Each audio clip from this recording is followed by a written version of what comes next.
I, Kamaljit, commit to be vigilant and bear in my mind at all times the risk to myself and my colleagues from COVID-19. I promise to take all necessary precautions that prevent the spread of this deadly virus. I promise to follow and encourage others to follow the key COVID appropriate behaviors. To always wear a mask, especially when in public places, to maintain a minimum distance of 6 feet from others, to wash my hands frequently and thoroughly with soap and water. Together we will win this fight against COVID-19. Thank you. Welcome to biology class, students. So, today we will start our second chapter from biology, that is kingdom classification. Classification and its need. Beta, kingdom classification means there are variety of organisms living around us. आपके surrounding में बहुत सारे living organisms हैं. For instance, some plants grow in gardens, some in crop field, and many of them grow in wild forest. Most of these plants are large, but there are some plants they are so small that they can be seen only under a microscope. So living organisms exhibit a lots of similarity and dissimilarities in the size, shape, structure, function, habits, etc. अब बेटा आपको पता है कि बहुत सारे plants होते हैं जो ग्रो करते हैं गार्डन में, कोई क्रॉप फील्ड में, कोई वाइल्ड फॉरेस्ट में, कोई बहुत ज़्यादा लार्ज होते हैं, कोई बहुत ज़्यादा स्मॉल होते हैं, कोई इतने ज़्यादा स्मॉल होते हैं कि आपको उसको माइक्रोस्कोप में देखना पड़ता है. सो बहुत सारे लिविंग ऑर्गेनिजम्स एग्जिबिट करते हैं जो, और उनमें कुछ सिमिलैरिटीज़ होती हैं, डिसिमिलैरिटीज़ होती हैं. उनका साइज, स्ट्रक्चर, फंक्शन, हैबिट, ये सारी उनमें कुछ कुछ क्वालिटीज़ वेरी करती है. तो in order to systematically study them, अब उन सबको स्टडी करनी है ना हमने, तो हमने क्या किया कि सारे लिविंग ऑर्गेनिजम्स को ना ग्रुप्ड में डिवाइड कर दिया, डिफरेंट ग्रुप्स में डिवाइड कर दिया, कि जिससे हमको उनकी स्टडी करना बहुत ज़्यादा ईजी हो जाएगा.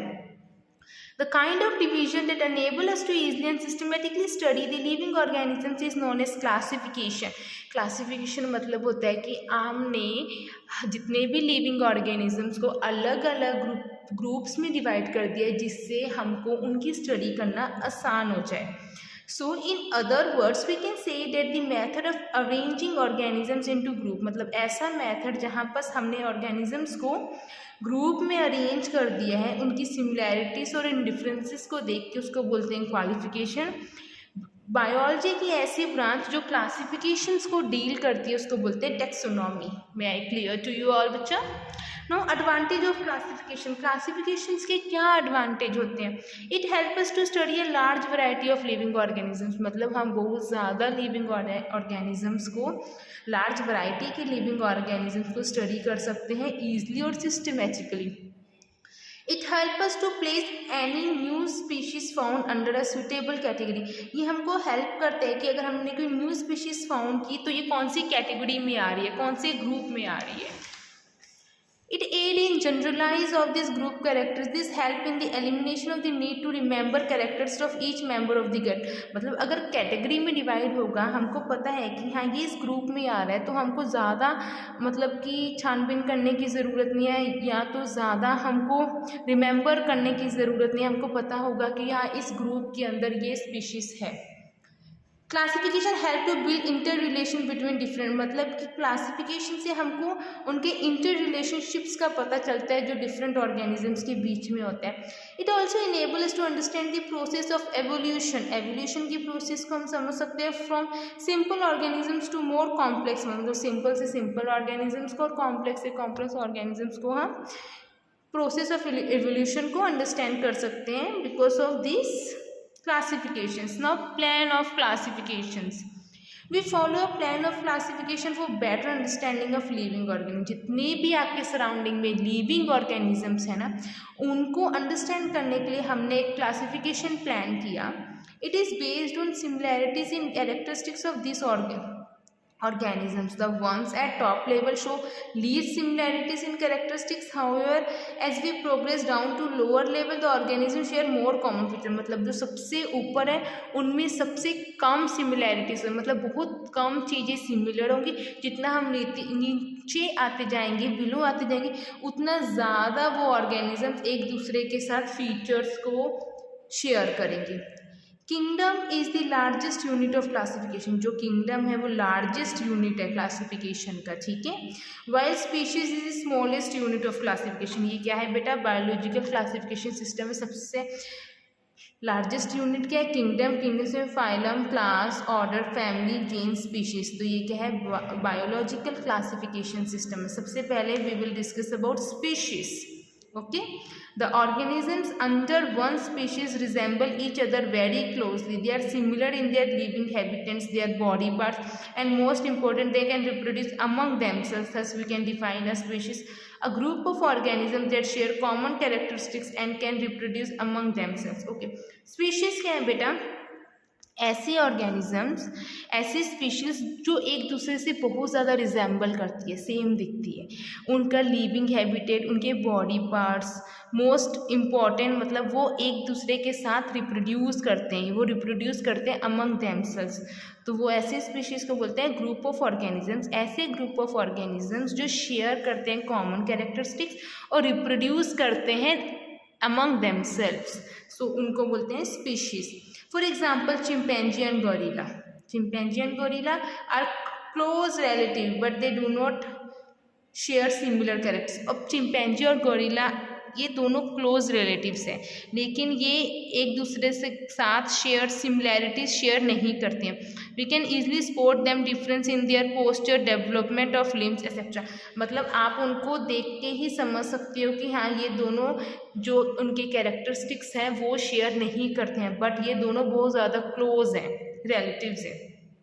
Furthermore, two chimpanzees reproduce to produce their young ones, लेकिन जो टू चिंपैंजीज रिप्रोड्यूस कर सकते हैं, प्रोड्यूस कर सकते हैं यंग वंस को, but a chimpanzee and gorilla can not produce young ones. Chimpanzee और गोरिल्ला कोई न्यू प्रोडक्शन नहीं कर सकते, but chimpanzee and chimpanzees, two chimpanzees reproduce और produce young ones, but chimpanzee and gorilla can not produce young ones. This is because they belongs to different. क्यों नहीं वो produce कर सकते यंग वंस को? बिकॉज वो जो स्पीशीज है वो डिफरेंट बिलोंग करते हैं। Chimpanzees is one species and gorilla is another species.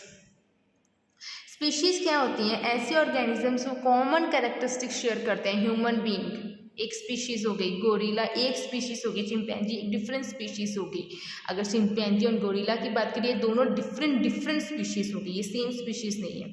Similarly in plants the two different species can not interbreed. वैसे ही सेम प्लांट्स में भी ऐसा होता है बेटा कि जो दो डिफरेंट स्पीशीज इंटरब्रीड नहीं कर सकते हैं। So it is important to note that organisms belong to one species can reproduce among themselves, मतलब एक स्पीशीज ही आपस में प्रोड्यूस कर सकते हैं यंग वंस को, दो डिफरेंट स्पीशीज मिलकर प्रोड्यूस नहीं कर सकते हैं यंग वंस को। ये थी आपकी species. System of classification in order to classify the living organisms. अगर आपको मतलब कि क्लासीफाई करना है लिविंग ऑर्गेनिजम्स को, we follow the 5 kingdom system of classification. मतलब हमने 5 kingdom system of classification study करेंगे इस चैप्टर में। 5 किंगडम सिस्टम ऑफ क्लासिफिकेशन किसने दिया था? 1969 में R.H. विटकर ने सजेस्ट किया था। उन्होंने ये क्यों दिया था कि इसमें हम लिविंग ऑर्गेनिज्म को कैटेगराइज करेंगे 5 किंगडम्स के अंदर। सो 5 किंगडम ऑफ क्लासिफिकेशन कैसे था? सबसे फर्स्ट था किंगडम मोनेरा। किंगडम मोनेरा में क्या था? Unicellular primitive organisms like a well defined nucleus and other cell component have cell walls, autotrophs और हेटेरोट्रॉफ्स। मतलब किंग मोनेरा के अंदर क्या आता है? जो यूनिसेलुलर, जिनके अंदर एक सेल होता है, ठीक है, उनके अंदर वेल डिफाइंड न्यूक्लियस छोटा सा होता है, अदर सेल कंपोनेंट्स होते हैं, सेल वॉल्स होती हैं, ये ऑटोट्रॉफ्स होते हैं और हेटेरोट्रॉफ्स दोनों होंगे, मतलब ऑटोट्रॉफ्स और हेटेरोट्रॉफ्स दोनों होते हैं। किंगडम प्रोटिस्टा नेक्स्ट है, ये यूनिसेलुलर ऑर्गेनिजम्स है, वेल डिफाइंड। यहाँ इसमें वेल डिफाइंड न्यूक्लियस नहीं होता है प्रॉपरली, इसमें वेल डिफाइंड न्यूक्लियस होता है। ये भी ऑटोट्रॉफ्स और हेटेरोट्रॉफ्स दोनों होते हैं। किंगडम फंगल, यूनिसेलुलर और multicellular organisms, well defined cell wall होता है, हेटेरोट्रॉफ्स होते हैं, ऑकरिंग डम्प एंड मॉइस्ट। मतलब ये कहाँ बस मिलते हैं किंगडम फंगाई? मोस्ट प्रोबेबली ये डम्प और मॉइस्ट प्लेसेस में मिलते हैं। आपको पता है ना, जैसे फंगस फंगाई ये होते हैं ये। किंगडम प्लानिटी, मल्टी सेलुलर ऑर्गेनिजम्स होते हैं, वेल डिफाइंड सेल वॉल्स होते हैं, मोस्टली ये ऑटोट्रॉफ्स होते हैं। ऑटोट्रॉफ्स क्या होते हैं, मतलब कि ये अपना खाना खुद प्रिपेयर करते हैं, किसी के ऊपर डिपेंड नहीं होते हैं। हेटरोट्रॉफ्स क्या होता है, जो डिपेंड होते हैं।